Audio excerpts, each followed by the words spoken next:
BSc part third के मेरे सभी स्टूडेंट्स, जैसे कि आपको पता है क्वांटम मैकेनिक्स में आज मैं आपको पोटेंशियल स्टेप से आगे पढ़ने जा रहे हैं और ये उसकी नेक्स्ट प्रॉब्लम है। तो जिन बच्चों ने पोटेंशियल स्टेप वाली विभव सीढ़ी वाली प्रॉब्लम्स को नहीं पढ़ा है वो कृपया उसको पढ़ें, उसके बाद इस वीडियो लेक्चर को देखें। तो आज के इस वीडियो सत्र में आप देख पा रहे होंगे कि एक पोटेंशियल बैरियर है।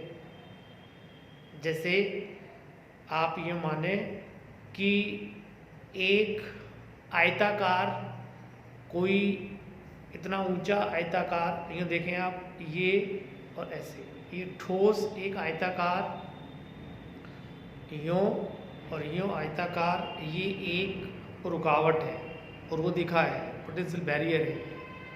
क्लियर? ये आयताकार, ये क्या है, ग्राउंड पर इस तरीके से एक रुकावट है। क्लियर? इसकी ये वाला क्षेत्र, इसकी ये जो चौड़ाई है, ये वाली थिकनेस, ये ए स्मॉल ए है। ये x बराबर 0 वाली दीवार है, ये x बराबर a वाली दीवार है। इसकी ये जो हाइट है ये v0 है, यानी रुकावट v0 है। क्लियर? अब इस जो दीवार के इस तरफ का जो क्षेत्र है, एक कण इस तरफ से आ रहा है और इस जो रोधिका है, इस रोधिका को पार करेगा, पार करके इस तरफ आ सकता है अथवा नहीं।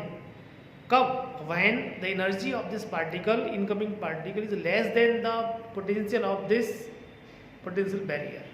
यानी पोटेंशियल बैरियर की जो हाइट है v0, इससे कम ऊर्जा का एक पार्टिकल जो कि इस तरफ से इस पर आपतित है और इसको पार कर कर इस तरफ आ पाएगा अथवा नहीं। 3 क्षेत्रों में इसको बांटेंगे। ये क्षेत्र फर्स्ट, ये क्षेत्र सेकंड, ये जो क्षेत्र है इस तरफ वाला, ये क्षेत्र कहलाएगा थर्ड। तो इतने क्षेत्र में आपके सामने जो क्षेत्र है, ये इसमें v0 है पोटेंशियल, इस तरफ ये दीवार, इस तरफ पोटेंशियल 0 है, इसके v0 का मान क्या, v का मान क्या है, 0 है।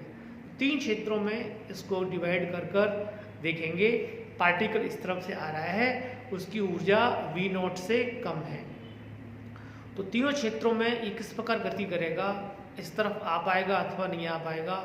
तो जैसे ये इतना ऊंचा कोई पहाड़ है, तो मैं जैसे आपसे कहता रहता हूँ कि क्वांटम मैकेनिक्स और क्लासिकल मैकेनिक्स में ये अंतर भी आपको झलकता है कि क्लासिकल के हिसाब से अगर किसी छोटा सा बच्चा है, यानी जिसकी ऊर्जा बहुत कम है और ये बहुत ऊंचा पर्वत है, अगर किसी बॉल को फेंकता है तो इस तरफ नहीं पहुँचेगी। क्लासिकली आप बोलोगे इस तरफ बॉल नहीं आएगी, इस वाले इलाके में बॉल नहीं आएगी, इतनी ऊंची पर्वत को पार कर कर। लेकिन क्वांटम मैकेनिक्स ये कहती है जी, छोटा सा बच्चा 3 साल का, 4 साल का अगर बॉल को फेंकता है तो इतने बड़े पर्वत को पार कर कर, इतनी बड़ी रोधिका को पार कर कर इस तरफ आ सकती है ये बॉल, इसके हाथ से पत्थर आ सकता है, भले ही इसकी प्रायिकता का मान बहुत बहुत बहुत बहुत कम ही क्यों न हो।